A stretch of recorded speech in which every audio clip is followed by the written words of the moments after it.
The story begins in Africa's Kalahari Desert, where we are shown Dr. Andrew, who lives here with his wife and a Christian missionary. Today, his operation was unsuccessful, leading to the death of his patient. He is deeply saddened when a man arrives and tells him that the militant groups in the area have come, and they are capturing Americans.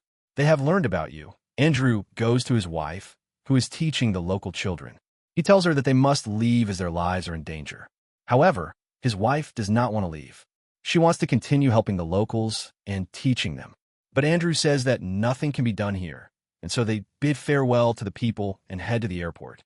Soon, they reach the airport, which is located deep in the desert. There's a small plane there.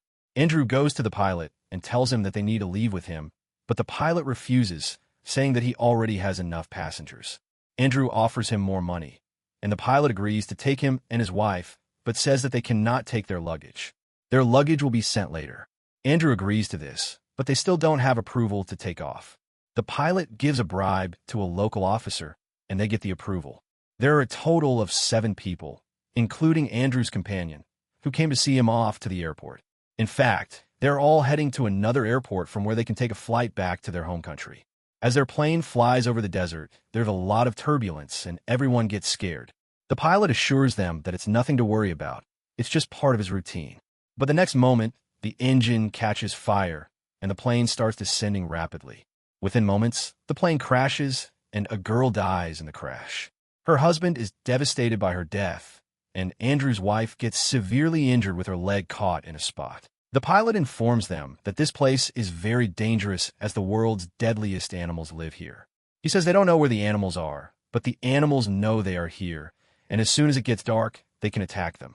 Therefore, they need to leave quickly. There is a village nearby, and if they reach it, they can save their lives. But Andrew's wife is unable to walk due to her severe injury. Still, the rest of the group must leave before nightfall, as the animals will begin to hunt once the weather cools down. They bury the girl's body to prevent the animals from eating it. Andrew tells his companion that once he reaches the village, he should send help, and they will wait for him. The group discusses the direction they should take. The village is 20 kilometers away, and one man suggests they should head southeast, where the village lies. But the pilot insists it's southwest, and he has a gun for protection. He says anyone who wants to save their life should follow him. The group begins their journey through the dangerous desert, but after hours of walking, they still can't see the village. They are all exhausted and very thirsty from the heat. The pilot has some water, and they share it. They come to a rock, and the pilot believes the village will be on the other side. They climb the rock, but there's no sign of the village. Instead, they see a vast desert, and going that way would mean death. The man who had suggested going southeast takes the pilot's gun and says, "I told you we should have gone southeast, but we are going the wrong direction. Now we will go that way."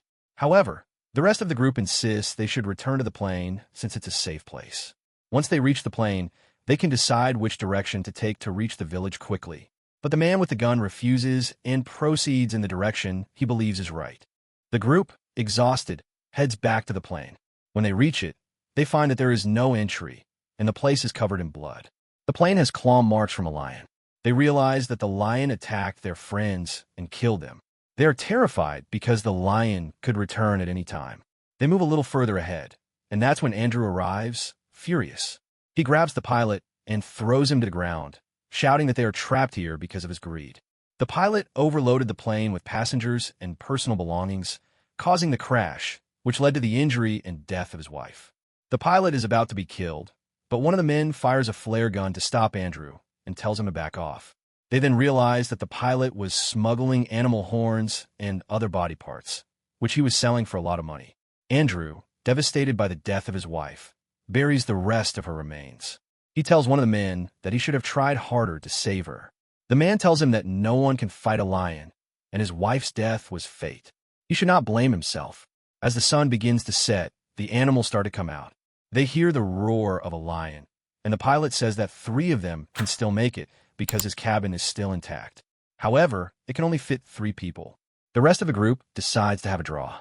The one who loses will have to stay outside and keep the fire burning through the night. A young man loses and is told to stay awake, keeping the fire burning. The 3 others go into the pilot's cabin. After several hours, the pilot notices that the fire is dying and the young man is asleep. He wakes him up and tells him not to let the fire go out because the animals will come if it does. The young man wakes up and reignites the fire.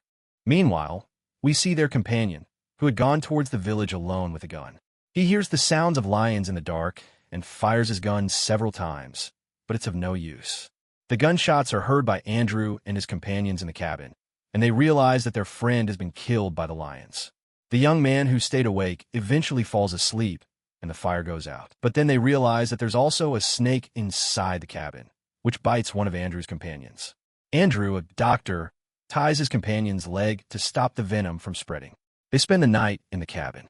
The next morning, Andrew, utterly broken and exhausted, decides that he doesn't want to go any further.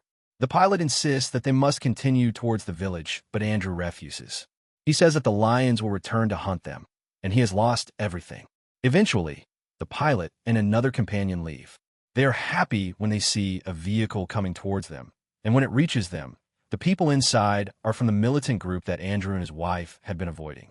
They recognize Andrew, and the militants kill him with a gunshot. One of Andrew's companions pleads with the militants not to kill him, saying that Andrew is a good person. He tells them that Andrew helped people like them, treated them, and was a doctor. The militants examine their plane, finding many animal parts. They accuse Andrew and the pilot of stealing from their country and smuggling goods. One of the militants point a gun at Andrew, but the pilot takes the blame, saying the animals are his. Before they can kill the pilot, Andrew's African companion stops them, urging them not to do it. He tries to reason with them, but they shoot him in anger. Now, only Andrew and the pilot are left alive. The remaining militants decide that one of them will go for the truck to bring the goods back. They sit with their guns pointed at Andrew and the pilot for hours until they both fall asleep. The pilot realizes this is his last chance to escape. He attacks one of the militants and kills him with a gunshot. The other militant attempts to retaliate, but in the struggle, the gunfire hits him, killing him. The pilot and Andrew fight off the remaining militant, who eventually dies. The pilot, knowing that Andrew is injured and exhausted, decides to help him. They start heading towards a rock where the pilot plans to get help. But as they make their way there, Andrew falls. The pilot helps him up, but Andrew collapses again. The pilot drags Andrew up the rock, and once at the top, they spot the village in the distance. They realize that if they had come this way before, they all would have survived. But they had taken the wrong path. The lion that had been hunting them is still nearby, sensing their blood. The pilot knows that as long as the lion is alive, they can't escape. He decides that he will sacrifice himself to save Andrew, knowing that he can help people as a doctor. He smears Andrew's blood on his body and runs towards the lions, who kill him. Meanwhile, Andrew, exhausted and near death, begins his journey towards the village. He collapses after a short distance, but as he does, a group of hyenas approach him. Just as they are about to attack, lightning strikes, and the hyenas flee. Andrew falls to the ground, and it starts raining. He sees a vision of his wife and believes she has come to get him. He faints, and when he regains consciousness, two villagers arrive and rescue him. In the end, Andrew survives, but everyone else has perished. The story concludes here. Let me know which movie you want to hear the next story about. Please don't forget to like the video and subscribe to the channel.